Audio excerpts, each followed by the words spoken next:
السلام علیکم ورحمۃ اللہ وبرکاتہ۔ دوستو، آج کے بعد مانگ ایک لفظ نہیں، پوری دنیا ہے۔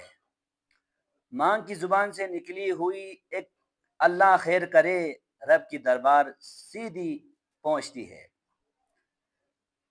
حضرت موسیٰ علیہ السلام نے رب سے عرض کی، یا اللہ مجھے وہ بندہ دکھاؤ جو میرے بعد سب سے پہلے جنت میں داخل ہوگا۔ اللہ تعالیٰ نے دکھایا، وہ شخص روز مانگ کی خدمت کرتا، اس کی پاؤں دباتا، دعائیں لیتا۔ یہی مانگ کی خدمت جنت میں سب سے پہلے اسے لے گئی۔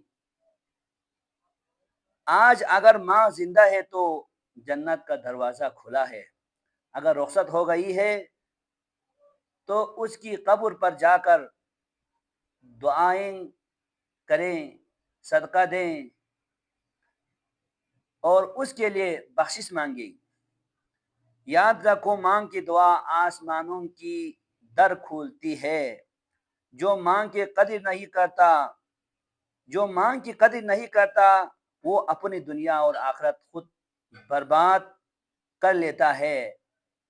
لہذا دوستو، اللہ کا حکم بھی یہی ہے کہ وَاعْبُدُوا اللَّهَ وَلَا تُشْرِكُوا بِهِ شَيْئًا وَبِالْوَالِدَيْنِ إِحْسَانًا، یہ کہ اللہ تعالیٰ کی بندگی کرو، اس کے ساتھ کوئی شریک نہ ٹھہراؤ اور اپنے والدین کے ساتھ احسان کرو۔ ایک اور جگہ پر بھی یہی فرمایا، وَقَضَىٰ رَبُّكَ أَلَّا تَعْبُدُوا إِلَّا إِيَّاهُ، تیرے رب نے فیصلہ کیا ہے کہ عبادت صرف اللہ تعالیٰ کی کرے گا، اور والدین کے ساتھ وَبِالْوَالِدَيْنِ إِحْسَانًا، عبادت کے بعد والدین کی خدمت کرنا، اس کے ساتھ بھلائی کرنا، احسان کرنا، یہی اللہ تعالیٰ کا حکم ہے۔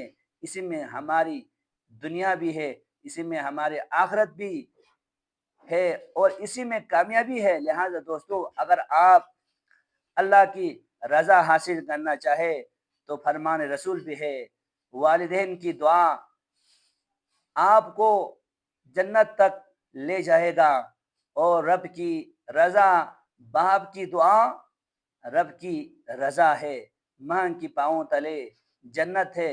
لہذا دوستو، اپنے والدین کی قدر کریں، ان سے دعائیں لیں۔ جزاکم اللہ، اللہ ہم سب کو اپنے والدین کے ساتھ احسان کرنے کی توفیق عطا فرما، آمین یا رب العالمین۔